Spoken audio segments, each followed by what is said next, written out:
Et justement, il faudrait peut-être là, comme on est là, on discute entre nous, personne ne nous regarde, il faudrait peut-être expliquer parce que les gens se disent, ah, Chris est producteur, voilà.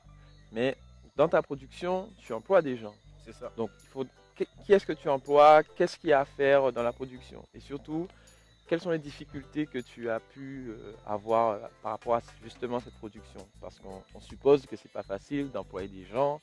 Justement, en plus, c'est difficile de vendre, etc. On parlait d'équilibre.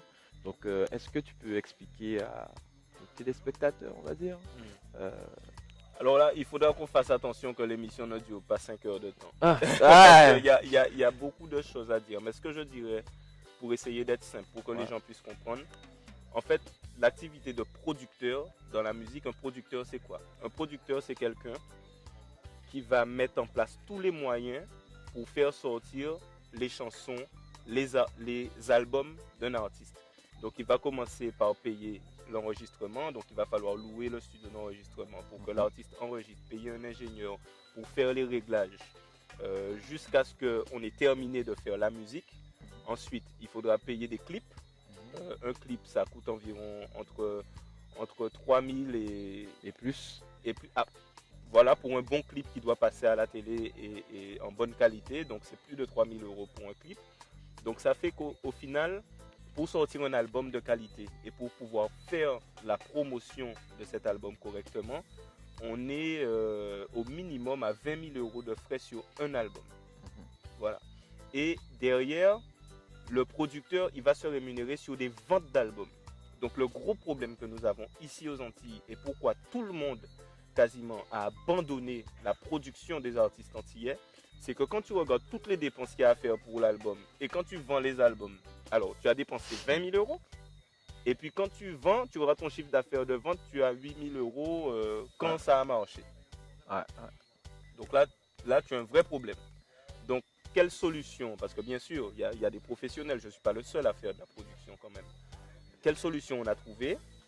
C'est que les gens qui produisent les albums maintenant, ils doivent aussi toucher une part sur les prestations des artistes. Puisque aujourd'hui, les artistes, comme leur album ne se vendent pas de toute façon, ils vivent de quoi? Ils vivent des concerts. Parce que si tu as de la cote, si tu passes à la radio, si tu fais du buzz sur Internet, tu vas peut-être pas vendre des albums, mais en tout cas, on va t'appeler pour aller des chanter prestations à gauche, à droite, dans les fêtes de communes, en prestations, etc.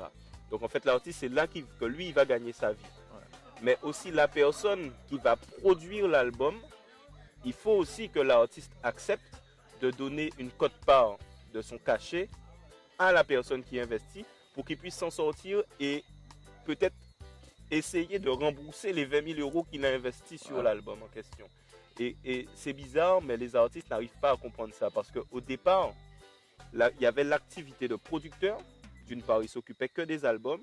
Et ensuite, il y a l'activité de manager ou booker qui s'occupait que des concerts. Donc le producteur, il produisait les albums, il se payait que sur les albums. Et celui qui fait les concerts, il démarche pour les concerts et il prend sa part sur les concerts.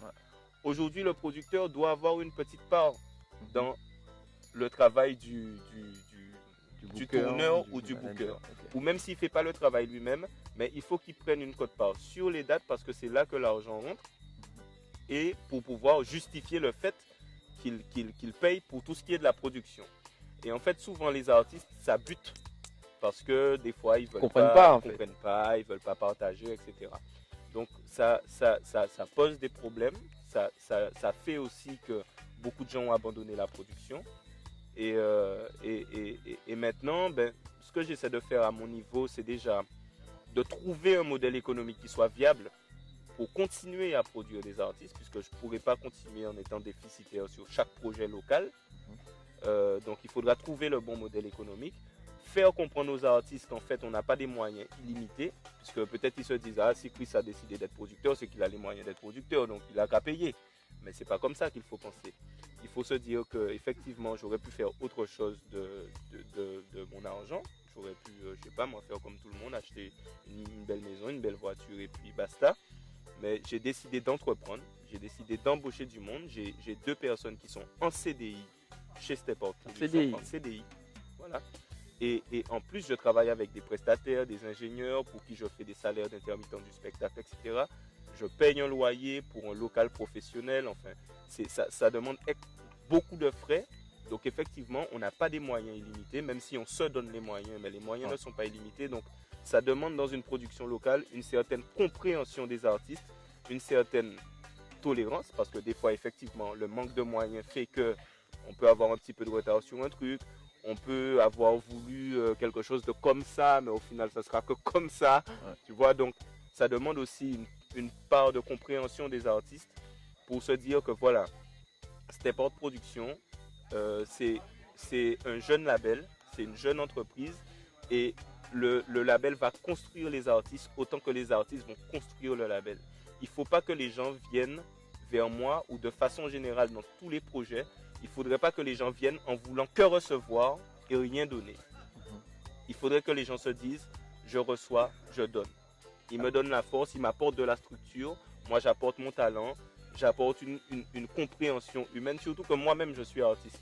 Ouais. Donc je suis à même aussi de comprendre ce que c'est que la vie d'un artiste. Donc on va dire que tu es plus amené à les comprendre eux que eux te comprennent, puisque toi tu es artiste comme eux, mais eux ne sont pas producteurs. C'est ça, c'est ça. Donc ça me demande un peu de pédagogie, ça me demande beaucoup de patience, ça me demande aussi beaucoup de courage, parce que c'est vrai que quand on se donne pour les autres, et que quelquefois on n'est pas récompensé, on est mal perçu, on est mal compris, ça peut faire mal humainement.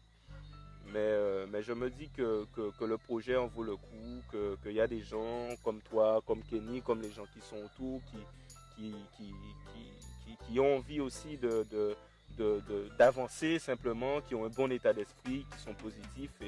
Et pour cela, faut continuer, il ne faut pas se décourager, il ne faut pas se renfermer, il ne faut pas se dire ouais, comme tout le monde a fait pour gagner là, donc il fait même bien qu'il y a. Moi, ce n'est pas ma nature. Mon père, c'est un associatif depuis 30 ans.